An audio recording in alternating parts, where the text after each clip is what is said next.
Hello बच्चा लोग, welcome to YouTube channel of alpha मेंदर्डा, जहाँ पर हम आपके मोस्ट टाइम पे क्वेश्चंस को सोल्व कर रहे हैं। और यहाँ पर पेपर नंबर 3 का हम डिस्कस करने वाला है क्वेश्चन नंबर 52। ध्यान से देख ले। तो 52 में आपको पूछा है कि a student has a difficulty in reading the black board while sitting in the last row. What could be the defect the child is suffering from? How you gonna correct it? Explain with the diagrams। और diagrams आपके सामने है। अब normally सोचिए ना कि अगर आप पीछे बैठे हो लास्ट बेंच पे और आपको ब्लैक बोर्ड नहीं दिख रहा, मतलब कि दिक्कत कहाँ पर है? आपको अपनी बुक तो क्लियर दिखती है ना, मतलब कि नजदीक का तुमको दिखता है, दूर का तुम्हें नहीं दिखता है। तो जब किसी इंसान को दूर का नहीं दिखता है, जब वो दूर का देखने में प्रॉब्लम फील करता है, तो उसको अपन क्या बोलते हैं? मायोपिया या फिर तो नियर साइटनेस। तो यहां पर जो स्टूडेंट को दिक्कत है या फिर तो उसको जो आप कह सकते हो एक तरीके से डिफेक्ट है, तो वो डिफेक्ट कौन सी है? तो वो है मायोपिया। तो पहले तो आप ये समझ लीजिए कि प्रॉब्लम जो उस बच्चे को है या फिर तो अगर आपको नहीं दिखता तो आपको जो है वो है मायोपिया। मायोपिया मतलब क्या?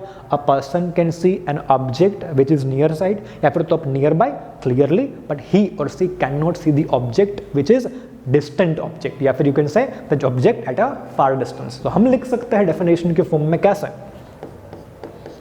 कि अ person can not see the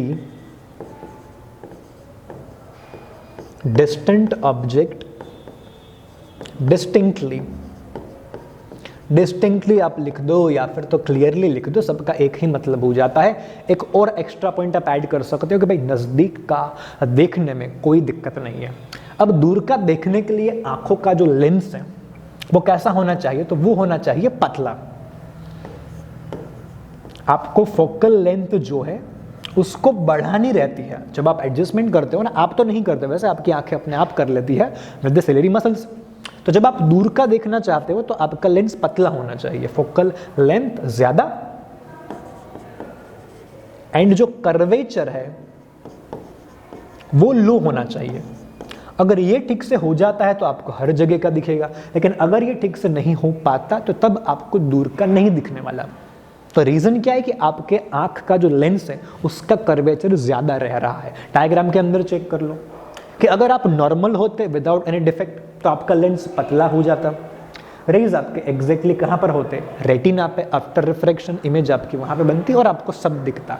लेकिन अगर लेंस ठीक से पतला नहीं हो पा रहा, मतलब कि उसका कर्वेचर ज्यादा रह रहा है, तो रिफ्रैक्शन लाइट का ज्यादा होगा, मतलब कि लाइट फटाफट से मुड़ जाएगी।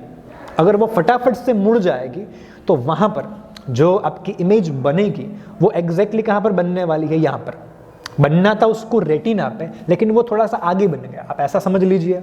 अगर आप और भी थोड़ा सा डायग्राम चाहते हो तो अगर मैं हल्का सा आपको और एक डायग्राम ड्रॉ करके बताऊं कि भाई हो क्या रहा है, तो मान लो कि ऐसे, अरे अरे रुक जा, हाँ, ऐसे करके ये आपका आई बॉल है और ये आईबॉल के अंदर आ गया तुम्हारे पास बढ़िया सा लेंस। अभी आएगा, ओके, चिंता मत कर।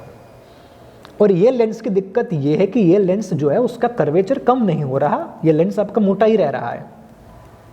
दूर की चीजों में से ऐसे करके रेज आते हैं, तुमको पता है नॉर्मली अपन ऐसे ही सोचते हैं ना, पैरेलल रेज आते हैं। अब इन पैरेलल रेज का क्या होगा? रिफ्रैक्शन। अब अगर लेंस आपका मोटा है तो रिफ्रैक्शन ज्यादा होगा। रिफ्रैक्शन ज्यादा मतलब लाइट जो है वो पहले ही क्या करेगी? इंटरसेक्ट कर जाएगी, तो इमेज आपकी आगे बन जाती है। That's the problem. अब ये इमेज आगे बनने का पहला मैंने आपको रीजन बता दिया कि भाई एक्सेसिव कर्वेचर, तो ये पहला रीजन था। अब कह सकते हो एक्सेसिव कर्वेचर, तो ये होता है रीजन नंबर 1 किसी भी बच्चे को मायोपिया होने के लिए। सेकेंड रीजन कभी कभार क्या है कि आपका जो आईबॉल है उसने अपना ओरिजिनल शेप घुमा दिया है, हल्का सा वो बड़ा हो गया है। मान लो कि यही आईबॉल अगर ऐसे करके हल्का सा बड़ा हो जाए तो इमेज तो वहीं पे बन रही है लेंस की मदद से, लेकिन आईबॉल पीछे हो जाने की वजह से अब रेटिना वहां पे नहीं है, वो पीछे खिसक गया और वापस से आपकी ये दिक्कत हो जाती है, इमेज आपकी आगे बन गई। तो दूसरा आपका रीजन क्या हो सकता है? एलोगेशन। एलोगेशन मतलब लेंथ बढ़ जाना। किसकी लेंथ बढ़ जाना? आईबॉल की। तो ये आपके मेन 2 रीजंस होता है किसके लिए, मायोपिया के लिए। अब रीजंस तो आपको पता चल गए, प्रोसेस क्या हो रहा है वो भी आपको पता चल गया। अब बारी है करेक्शन की। करेक्शन मतलब आप चाहते हो कि जो इमेज आगे बन रही है वो इमेज कहां पर बन जाए, पीछे। अब वो पीछे कब बनेगा, जब आप इस मिलते हुए रेस को हल्का सा अलग कर दो। अब अलग करना मतलब क्या, डाइवर्ज करना। और डाइवर्ज करने के लिए आप कौन सा लेंस यूज कर सकते हो, अरे एकदम बढ़िया, अपन यूज कर सकते हैं concave lens. Because concave lens का काम ही तो क्या है, रेज जो आते हैं उनको डाइवर्ज करना। तो अगर मैं रास्ते में ऐड कर दूं, और क्या मैं ऐड कर दूं, एक कॉन्केव लेंस, ऐसा करके मैंने रास्ते के अंदर बीच में ऐड किसको कर दिया, कॉन्केव लेंस को। तो ये कॉन्केव लेंस क्या करेगा, इन लाइट रेज को हल्का सा ऐसे करके डाइवर्ज कर देगा। डाइवर्ज होने के बाद उनका वापस से रिफ्लेक्शन होगा, और ये रिफ्लेक्शन होने के बाद आपकी इमेज जो है वो एग्जैक्टली कहां पर बन जाएगी, इधर पे। और इधर मतलब क्या, रेटिना पे।